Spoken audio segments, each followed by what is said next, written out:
And the buyers released $50,000 of their earnest money deposit No. to stay in the transaction like a month before it falling apart. And I remember saying, ew, I don't know about that.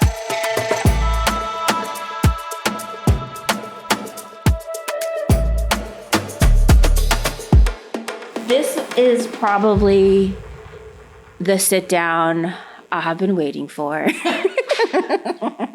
You guys, let me tell you first, this is my sister. So I'm so excited to be here in Cabo. This has been a dream come true. I'm so happy you're here with me to do this. It makes it even more special. But before we get started, why don't you tell everybody a little bit about yourself? And then we're going to have a great conversation. I am your older sister. I was first. I paved the way for you, my friend. I am a mortgage broker. Mm-hmm. I got a variety of degrees in biochemistry and wanted to take a break. And our mom said, why don't you come work with me for a couple months? Which I did, and I never left. And it's been 24, 25 years now. Married, 2 kids, just like you. Yep. And living our best lives, I think. Oh, trying to, right? Yeah, absolutely. Trying to. This, though. Today, this is fucking- best lives, for sure. This is the best life. I want to do this more. I'd like more of this on my social media, that's for Right? sure. Yeah. So share with me, why do you love the business? You know, I thought a lot about that the week before we came here because I was like, how do I want to even show up, in this way? And I think most of my clients end up becoming my friends. And I think it's because I treat their finances like my own. Yep. And I become invested in their financial health from the time they meet me on. Yeah. And so really, when I think about who it is and who I am in this business, that's exactly it. I hang on to them and the things they do next in real estate and with regards to getting mortgages and things like that.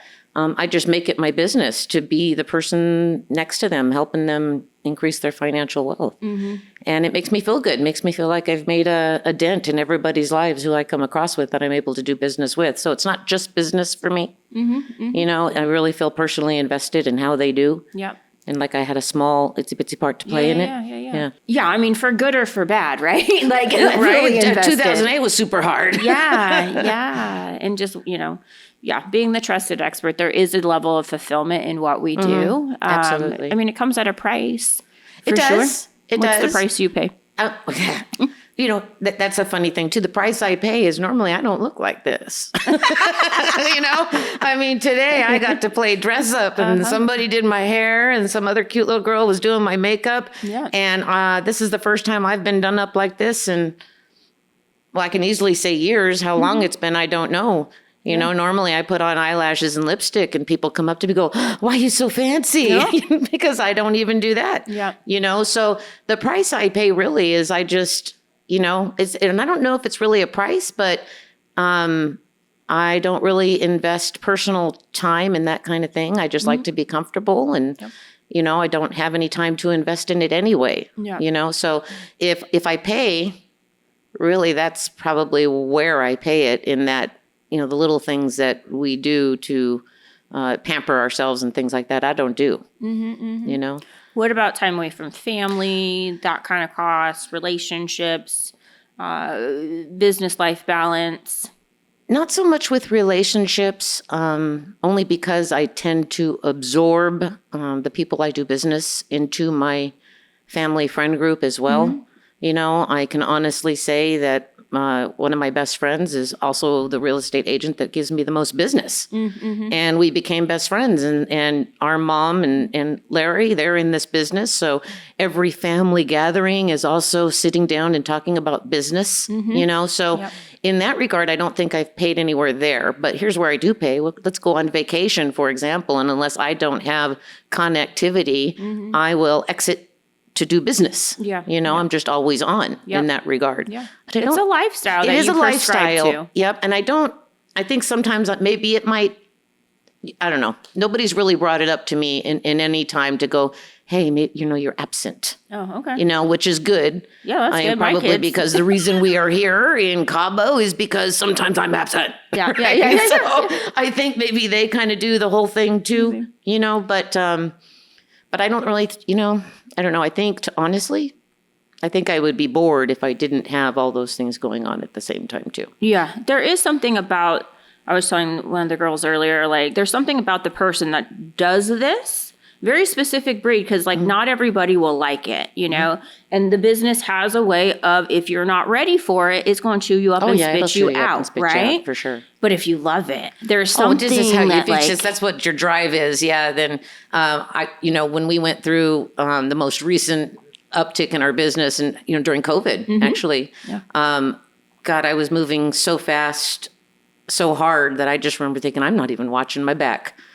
yeah, You know what I mean? But yet I felt too like my brain was just clicking forward on all cylinders. Yeah. So when their slowdown happened, I was like, oh, this sucks. Yeah, what do I What do? am I Like, going to twiddle do my with the thumbs. 80% of my brain I was using over there? Yeah. Yeah. So, but yeah, I like it. Yeah, I really like it too. For me, it's like the constantness of like solving the puzzle. Yeah. Like, Always on. yeah. Where I was saying earlier, like if you're prone to addiction, you're gonna do real well here because there is that like dopamine, like this I feel like a champion, so good. Yeah. Tell me about some of your most challenging parts of the business. Is it files? Is it like what is like challenging to you, and like what have you done to like have to get over certain things? You sent around that little Google Docs asking that very question, right?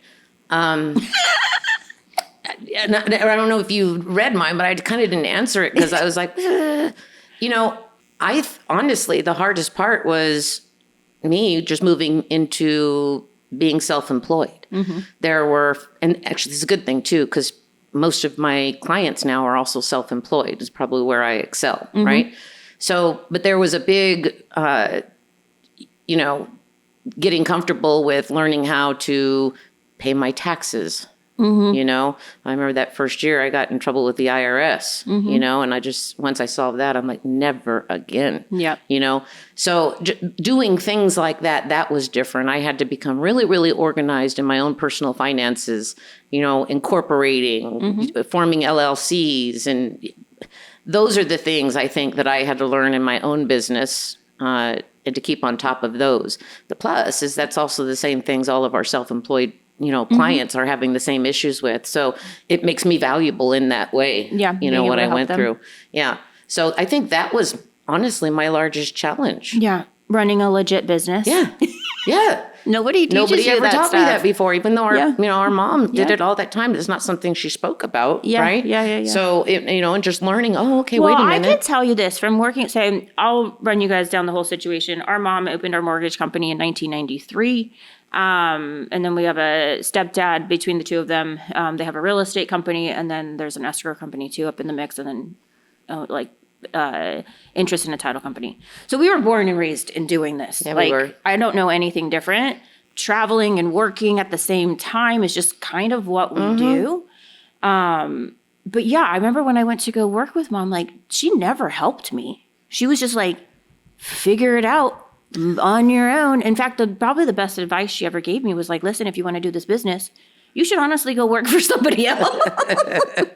And I look back now and I'm like, that was probably the best thing. Because I did learn so much going to work for other companies and learning how loans worked. So yeah, there is a lot of having to like figure it out. I think that's a very strong skill to have. I think it is. It's funny that you say that because I think when I started working for mom, she never thought I'd be there more than 4 months, because she thought I would probably go back into academia to teach and go back into the labs and get grants and do science, right? Yeah. And I think it took both our parents probably 2 or 3 years before they were like, oh shit, I guess she's staying. Yeah. What was all that other stuff for, right? But yeah, no, I don't, she did tell me that I needed to pay the IRS. But that was really the only, advice there was. Yeah. You figure it out on your own. Yeah. Why'd you decide to stay in loans long term? Oh, I liked it. Over academia. Like, I was earning a lot of money all of a sudden. Yeah. How much I earned was directly related to how much I was going to put into it. I liked that. Yeah, me too. And I also loved being self-employed in that I could go golfing. Yeah. So I would, that was not something I was doing before. Yeah. You know, I was in the lab all day. You couldn't just take off on a Monday and be like, hey guys, at 3 p.m., here I am. You know, whereas in our business, if I want to go golfing, I can do that. I'm often conducting business on the golf course still, but I can start my day at 2 p.m. and work till midnight. Yeah. And that's nobody's business but my own. Yeah. You know, so I think it was just that kind of freedom to plan my own time. Yep. And to make as much money as I wanted to. Yep. That opened a whole new world for me that I really never put any thought into prior to that. Yeah, I always wonder sometimes, I'm like, how do normal people do this? Like, if you have a job, it's like, 9 to 5 or whatever job hours are. I don't know. I've never really had like a regular job. You have a regular job and then you have to like go to the grocery store when you do that on the weekends. How are you like raising your kids? And like, you can't go to the, basketball game or whatever that is for them. Right. And sometimes I think in this business, there is this thing about, let me glorify the grind. Right. And look at me working on the weekend and all of that. And I'm like, we probably should shift that. Because that's not the beauty of the business. The beauty of the business is being able to go and pick up your kids when you need to, or like taking your aging parents to the doctor, or at a whim being able to come to Cabo, and like those are the things I think as entrepreneurs or, us being in mortgage, that is the beauty of the business is like. It is. Yeah. And I never considered a grind. Yeah. I'm just grateful. Yeah. I mean, I was having a conversation with a real estate agent, and I was like, I'm sorry, I'm not in front of my computer. I'm picking up my daughter from theater rehearsal. And she goes, that's okay. I'm at my daughter's, track meet. And I was like, yeah, hear us, two women just working, while we went about our daily business of things that needed to get done. Yeah. And I was, I'm grateful for that. Yeah. As a mom in particular, the freedom, I remember when I decided to come back into mortgage and mom would like give me a referral, I would charge them like nothing, half a point, doing like rate and term refi, no docs, whatever, FHA streamline it. And I remember it'd be like $3,000 and I'd be like, oh my God, like it was a really big deal, right? When you're a stay at home mom and having an extra $3,000 in the household that month, like, oh, and so grateful. It has grown into like, actually, I'm like, I can't believe I get paid to do this. Like, and it works. And like, but yeah, I remember just, there's so much power in like being able to do that as a stay-at-home mom. So I was so grateful for it. There absolutely is. When our kiddos went to, where did they go? It was Universal Studios. And the school called me like a week before and they said, hey, one of the moms that volunteered to chaperone doesn't have the time off from work to get the day off. Can you do it? And I was like, hold on, and I looked and I thought, yeah, well, I can. Yeah. And I could. And I was like, okay, so I'll go. And that was great. And I just remember thinking, God, I don't ever want to be that person. What does that mean? You don't have the time off. Yeah. I take it. Yeah. Now, granted, I was walking around Universal Studios, phone and earbuds and, playing that game. But I was there with my daughter and her little group of 4 girls. And I'm really glad I don't have to ask anybody, right? Yeah, exactly. For like being in sales and like, God, I would always forget if we were going out of town. I'd always forget until like the day before, and I'm like, maybe I just go and I just don't say anything, like, or just the anxiety over like having to ask for time off. And now it's like, being able to have that freedom and that power and have full. Was it dominion or sovereignty it's or whatever the word is over? Yeah, ownership over your life, and for good or for bad, wherever you are is on you, nobody else. Yeah. And it taps into a whole new part of your brain too. Honestly, that I think needs to be on if you're a person like us who just needs to feel like they're accomplishing stuff. There are times, and it's small things, and it's kind of ridiculous things too. But when I get to the end of the day and I realize that I've sent everybody the stuff I said they sent them, and I've got all the permission slips returned to the school, and I've just, done all these little things, I'll get to the end of the day, I'm like, fucking nailed it, right? It's not every day, because usually that's not what's happening. That was hard for me when I had kids and I stayed at home with them. And I remember I used to have this reoccurring nightmare all the time. Not a nightmare, but this theme of like, and it sounds so stupid. I would have like where I couldn't run or I couldn't jump. Like one leg would be too long in my dream, or like I just couldn't run or jump. And like for the whole time when they were little. And then like now I look back and I'm like, oh, that was me wanting to do something. And like when you got babies at home, like your successful day is like, we lived. Yeah. Everybody lived today. Nothing else got done, by the way, but we lived. And now I'm like, oh, I loved, like, I get to run, you know, and I get to look and see, like, this is what I did, you know. Look at. Tell me, how do you balance your work-life balance? That's probably one of the most biggest things everybody wants to know. You know, I'm going to be honest with you. I don't know that I do it at all. I have to constantly remind myself, and I'm still not sure I do it well at all, but I constantly remind myself that the reason I do this or why it's important is because of my own family, right? And so it's which is ironic since you're spending all of your time outside of your family doing stuff for your family. And I think everybody goes through this, right? Yep. So I just try to do my best to show up when the kids are noticing.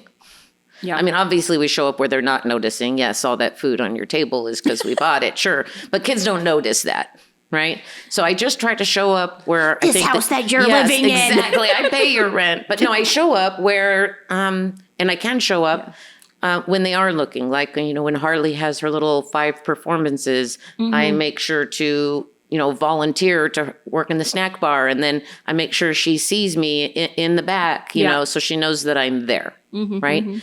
I could do a better job of that. You know, but it's just, here's the thing though. I was not the mom who was painting the set. Those are those other moms. Yeah. You know, but I do try to be there when she's looking, when she's looking for the validation, just to go, yeah, I was there watching you, you know, so I try to do that. I try to make sure that, and this is just because travel is something I love to do, and I love to travel, and I like to watch my husband and my kids when we travel. Yeah. You know, to watch them in awe, just like myself when we go see the things that we're out and about seeing. So I'm hoping, and I don't know if this is true, we'll find out later, but I'm hoping that we're creating those core memories, you know. That is how I balance it. You have to be very intentional around it, because then that can get away from you if you just always concerning yourself with business. Very easy to do. You have to be very intentional around setting up those types of things. You know, Everly told me one time, she still does this. She'd be like, you never get excited, Mom. I'm like, what? She's like, do you remember when I was 3 years old, I did a one-handed cartwheel and you weren't excited. So then we would sit in the car and I would have to practice being excited. You were like, oh, wow. And I was like, yeah, well, Everly, you do a lot of stuff. Like, I'm supposed to be excited over everything, you know? So then it was like, all right, so let's practice being excited. It's not my go. I was just talking about this last night. I'm like, it's not my, I don't know if it's like part of my personality or not wanting to get excited because then you might get disappointed or what that is, right? But not allowing myself to be excited. I was just noticing, you know, yesterday while we've been here, like, I'm so excited because it's so beautiful and I can't believe there's times I'm like, we're doing or filming a YouTube show and a pod, like this is why I can't actually believe we're doing it. So being able to be excited right now has been such a gift for me. I don't know why I got on this thing, but yeah, she was like, you're never excited over anything. You know what's funny? I don't know if it's a personality thing. My emotional level is rather small defined area. I'm not overly excited and I never get mad or overly upset either. Yeah. I'm always right there. And that's where I like to be, actually. I'm comfortable here. Yeah. You know what I mean? When we went to Sweden and I finally saw the Northern Lights, which I've been chasing for many years in many different cold continents. You know, when I finally saw those with my own eyes, that was exciting for me. It was a little rush. Yeah. Right? But usually that's about my excitement. Woo! Yeah, that's exciting. That's about as much as I can generate, you know? Yeah. I wonder if and I don't know, I'm not a scientist, so maybe you know, but I wonder if it is because we work in such a stressful business/career, you almost have to be like, your emotional range is here because all the time, right? Like you could freak out. And I really honestly think it is our responsibility to be able to absorb that stress so that we're not passing that on to everybody else in the transaction. And so the fact that we're always in this state of like, it's very high stress, but we're able to remain calm and cool and collected and all that kind of stuff, that maybe then in real life, when things are exciting, we're like, yeah. You know, I was just in a transaction a couple of weeks ago. It was I think I told you about it, 5 properties all in one. And the sellers and the buyers got in a huge fight at the end, and it fell apart. Yeah.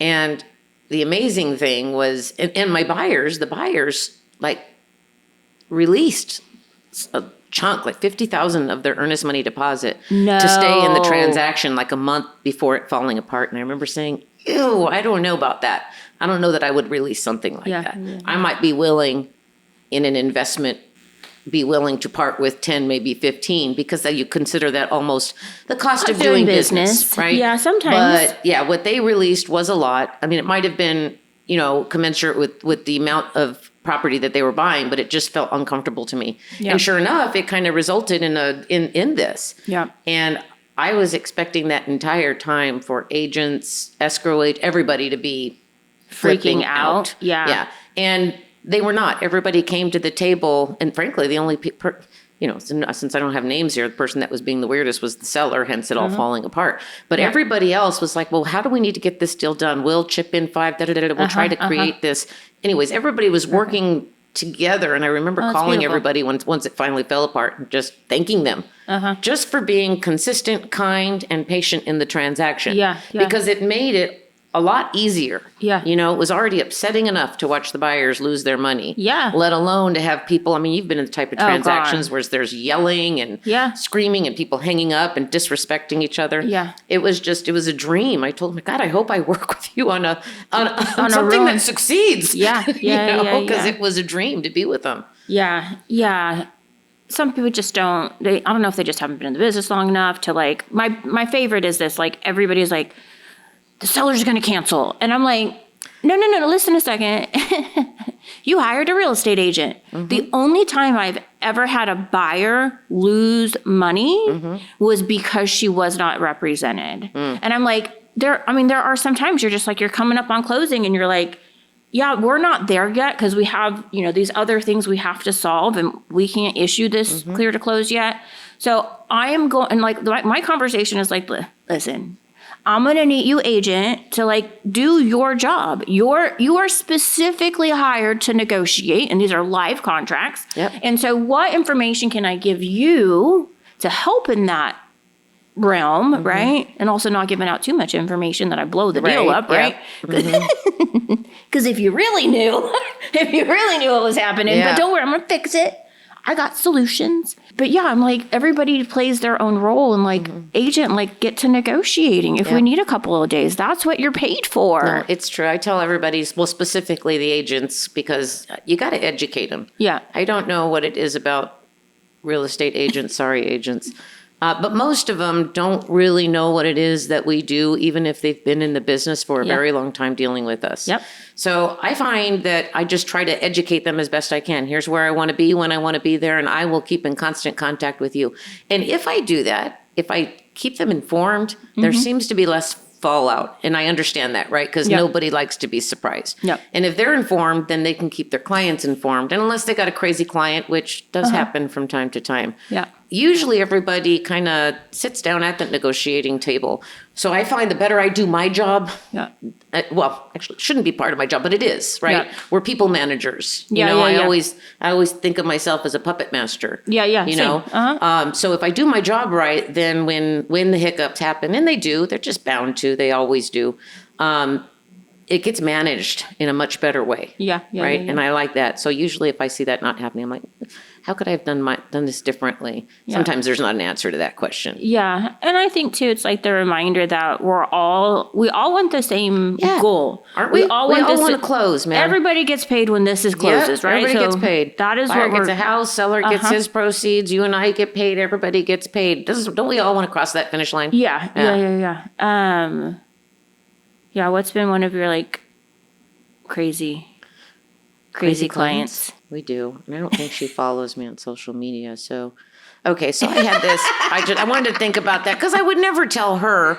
You know what I mean? It's just plus because I think she's got a big heart, but she's absolutely needs to be medicated. Yeah. You know, Those ones are fun. And I've dealt with her for many years, and I finally told her on our last transaction, I will not do another loan for you. And that, frankly, that one was the hardest one. Yeah. And it's not that I didn't feel for her. I absolutely did. But I don't know if it was bipolar. I think it's probably boundaries bipolar. Over like who you want to work with. Right? Exactly. Yeah. And just because we talked about, we're already crossing boundaries in our lives when we are taking our clients with us on vacations, those kinds of things, because we're doing business while we're doing the rest of our lives. And this was, matter of fact, this is when we went skiing in Mammoth. That was the last, that was when I told her, because she called me like 600 times in one day. Yeah. And I'm like, you can't do that. Yeah. It's abusive. It's abusive. And I referred her a mobile notary. That was a friend of mine for like 20 years. And by friend, I don't mean we're involved in each other's lives, but we came up together in the business. He's a good guy. Yeah. And the next thing I know, she's like doing a detective job on who he ever was. And do you know, he formed his business here, and the person he sent to me, said this and this and this to me. And I thought to myself, I wanted to say that and that to you millions of times. Yeah. I just have a better filter. Yeah. Yeah. And I just remember thinking at the end of that, nope, I'm not going to, nope. And, as a result, I haven't done business with her since. So I think that was a learning lesson for me too. Some clients aren't worth the paycheck. Yeah. No, she was not, and never was. But there's probably an agent that's perfect for her. It's just not me, and I'm okay with that. Yeah. And I'm a big believer. Any time you spend working with the wrong client, you are taking space up for you working with the best right clients. client. Yeah, no, I agree. And I just knew, I'm like, I'm never going to refer anybody to her again, ever in my life. Yeah, when I have to follow behind her and call the people that I told her to use and go, sorry. Yeah, I'm not doing that. Yeah. I'm not going to do it. You need to work with somebody else. Absolutely. In 2022, I had this really big experience of looking at the amount of times, and this was a big lesson for me, the amount of times I cut my comp because somebody wasn't happy about something. My fault or not, right? I'm just going to cut it just to make it better. And so I got into the beginning. We were in Mammoth, and this client I had talked to him, I don't know, maybe a week before, and he was telling me all the good things. I'm a serial investor. I haven't found my right fit of who I want to work with over the long term, so I'm looking for that, blah, blah, blah, blah, blah. And he's like, your price is just, he didn't come back to me, so I'm not going to work with somebody else. I'm like, okay, fine, go. Because I'm like, yeah. He comes back a week later, and he's like, listen, your comp was a little bit too high. Do you mind cutting it? And I was like, all right. My idea was, let me cut it so I could earn your business, right? We're going to be working over the long haul. Sure. Yep. Okay. So then we get, and he wanted me to close in 2 weeks. And I was like, I should be charging you double because now you just put so much stress on the machine to close in 2 weeks, on this kind of I should be charging you more for this, but whatever. Sure. Let's do it. Let's bust this out. So we do it. And I told him, hey, listen, I'm going to be really close because we're on debt service loan. We got to get from beginning to end and an appraisal, all that stuff in 2 weeks. I may not hit it, but I'll be really close. I might need a couple of days, but we're going to try to hit it for you. Okay, great. So we come up to it. And of course, I need a couple of days because that's a real fast closing. He's like, rah! And I'm like, why did I cut my comp? I don't even know if I want to work with you again, right? And so I remember thinking to myself, Paige, I looked back at how much comp I cut. It was like 40, 50 grand one year. And I was like, what? When you look at I did this much volume, I know what my comp is, and my GCI was this. Where's this money? Where's that money I cut my comp so much. And so how I shifted that is I remember thinking to myself, it's real easy to cut your comp if you haven't earned it. When you're like, you knock off 3 grand from 10 to 7 or whatever those numbers are for you. But if I had to sit down and write you a check right now, I wouldn't do it, right? And so that's now my litmus test of if I screwed up, I will own up, right? But not just because you're unhappy. Right. Not just because you didn't have the standout experience, because sometimes that's what it is. This is real estate. It is high stress. There's a lot of stuff going on at every moment, and it's not always comfy. give it 6 months. You're going to forget about all this bullshit and you have the property, you know, like. No, I always tell my clients, especially new buyers, it's like I consider it part of my job to get you through this as unscathed as possible. Yeah. But you should know, Yeah. this is the most stressful thing you're probably going to Ever do gonna outside, do. you know, Yeah. parent dying or something like that. This is stressful. Yeah. You know, and and you're right. Sometimes it's absolutely out of your control. And you're also BT'd up. The amount of stress that you feel is like a Nowhere fraction. near what I'm going You have through. no idea what's happening back here. Exactly. Oh. I have shielded you from all of so the rockets much. right here. One got through. I'm so know, sorry. I'm so sorry. You know, I am not the Iron Dome. You know, so but you know, it's at the end of the day too. It's still a great job. Yeah. I would highly encourage everybody to find a space in it. Yeah. You know what I mean? If it's something that gets you excited. But just when we walked out here, you know, and saw this, I'm like, oh, let me go see every room. Let me go see every bathroom. Look at these cool cupboards. Ooh, I love the built-ins. Yeah, and I'm yeah. like, really, Alicia, do you? Well, yeah, I like houses. Yeah, So yeah. I get to, you know, be nosy about other people's houses, even though this is a hotel. Yeah, You yeah, know, and I like it. Yeah. You know, so it's fun. All right. You have any final departing words that you want to? No, except only that this is like my first foray into social media outside of personal stuff, but anyways. And we're not going to look like this other than today. Just setting it out there. when This is not a when you precedent. see me This tomorrow. is not a precedent. Yeah, I will have my socks and slides back on my feet. Yep. Stop it. Stop it. Well, thank you for coming and being so supportive. And It was a pleasure to do it and a Fun. pleasure to watch. yeah, thank you. On this crazy journey Yeah. of having wild ideas and then thinking we can actually do it. Oh, those are the fun ones, though. And then we're here. Yep. Very good. Well, thank you. I love you. Love you too. Thank you guys so much for joining us today for Standout. We're super excited to see where this journey goes together, and we'll catch you on the next video.